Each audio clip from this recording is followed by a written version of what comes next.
ইশিকা হাজরার কলমে আজকের গল্প।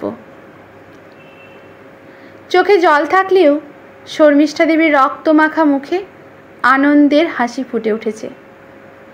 মাসখানেক ধরে মনের মধ্যে চলতে থাকা তীব্র অসহ্য যন্ত্রণাটা ধীরে ধীরে কমে গিয়ে একটি শান্তি অনুভব করছেন। এতদিন ধরে দু চোখ বেয়ে কষ্টের অশ্রু ঝরে পড়লেও আজ ওনার চোখ বেয়ে গড়িয়ে পড়া অশ্রুটা আনন্দের।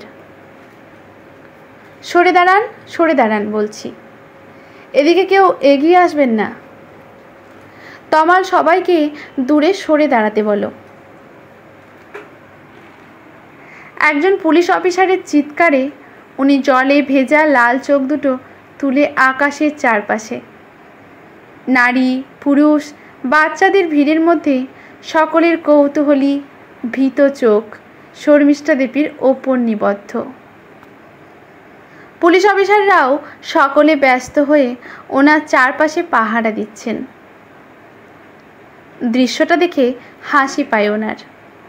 মনে মনে ভাবেন, সেদিন এই পুলিশ অফিসাররাই ওনার কথা শুনিয়ে ভালো করে তদন্ত করলে এই ঘটনা ঘটতো না। এসব ভাবনার মাঝেই ওনার চোখ চলে যায় সামনে পড়ে থাকা নিথর পুরুষ দেহটার দিকে। সাদা কাপড়ে ঢাকা মৃত দেহটা দেখে সহ্য হয় না ওনার। তড়িৎ বেগে সেদিকে ছুটে গিয়ে চাদরটা সরিয়ে দেন উনি। বেরিয়ে আসে পুরুষাঙ্গ কাটা রক্তাক্ত পুরুষ দেহটি। ভয়ঙ্কর দৃশ্যটা দেখে আঁতকে ওঠেন চারপাশের লোকজন। আরও জোরালো হয় নিজেদের মধ্যে গুঞ্জন।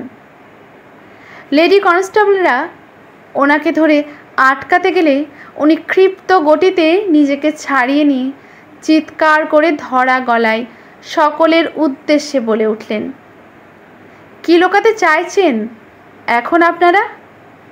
ওই নরকের কীটটার পুরুষাঙ্গ কাটা দেহটা?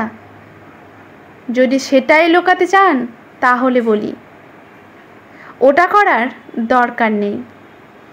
লোকে দেখুক, কোনো মেয়েকে ভোগ করতে চাইলে, বাসে ট্রেনে মেয়েদের নোংরাভাবে ছুঁতে চাইলে, তার শরীর কিংবা পোশাক নিয়ে দু চারটে চটুল টোটডিটকেরি করলে, কিংবা শুধু চোখের দৃষ্টিতে সারা শরীর গিলে খেতে চাইলে কি পরিণাম হয়। এই ভিড়ের মধ্যে তো কত ছোট বাড়ি নারী আছেন। ওদের প্রত্যেককেই জিজ্ঞাসা করুন, দেখবেন কোনো না কোনোভাবে তাদের শরীরেও আপত্তিকর ছোঁয়ার তপ্ত দাগ এখনও লেগে রয়েছে। সেই দাগের অদৃশ্য গভীর ক্ষত নিয়ে ওরা আড়ালে নিঃশব্দে কেঁদে চলেছে। যেমন আমার মেয়েটা কেঁদেছিল ওই পশুটার জন্য। আমার মেয়েটাকে সন্ধেবেলায় বাড়ি ফেরার পথে ধরে নিয়ে ওরা ওর শরীরের একটা অঙ্গ ছুঁয়ে ওকে শারীরিক সম্পর্কে প্রস্তাব দিয়েছিল এই শয়তানটা। না হলে সমাজের কাছে ওকে কলঙ্কিনী করে দেবার ভয় দেখিয়েছিল। সেদিন টলমল পায়ে বাড়ি ফিরে মেয়েটা মুখ ফুটে কিছু বলতে পারেনি। ভগবানের অমূল্য সৃষ্টি নিজের নারী শরীরটাকে অভিশাপ ভেবে সমাজের কলঙ্ক থেকে নিজেকে বাঁচাতে নিজের জীবন বিসর্জন দিয়েছিল। যে সমাজে মেয়েদের সুরক্ষা নিয়ে এত ফাঁকফোকর, সেই সমাজের জন্য আর এই জানোয়ারটার জন্য পান দিয়েছে আমার মেয়েটা। শুধু চোখের জলে ভেজা একটা পাতায় লিখে রেখে গিয়েছিল নিজের নারী হয়ে জন্মানোর ক্ষোভের কথা। কিন্তু আমি মা হয়ে তো মেয়ের ক্ষোভ বাড়তে দিতে পারি না। তবে আমাদের দেশে যেখানে মেয়েদের শরীরের দাম ঠিক করে দেওয়া হয়েছে, সেখানে বিচার চাওয়া বড় হাস্যকর। তাই আমার মেয়ের হয়ে আজ আমি মা কালীর রূপ ধারণ করেছি। মেয়েদের পোশাকের আড়ালে ঢাকা শরীর দেখলেও যেসব পুরুষাঙ্গ যৌনতায় জেগে ওঠে, সেই সব পুরুষাঙ্গ দেহ থেকে আলাদা করে দেওয়াই শ্রেয়।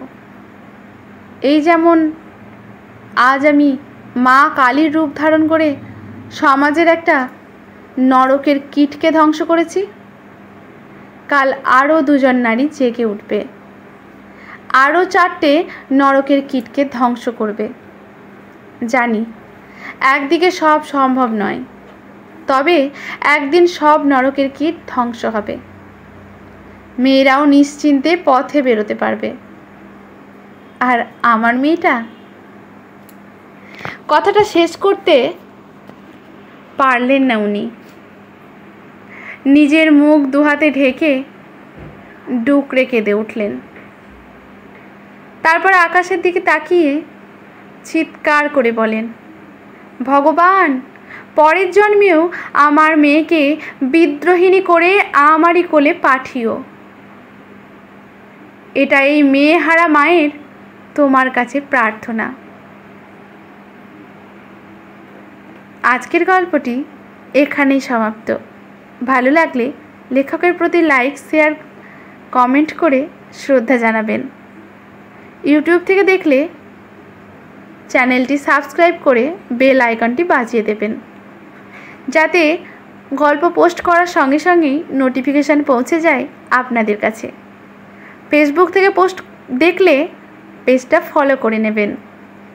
ধন্যবাদ।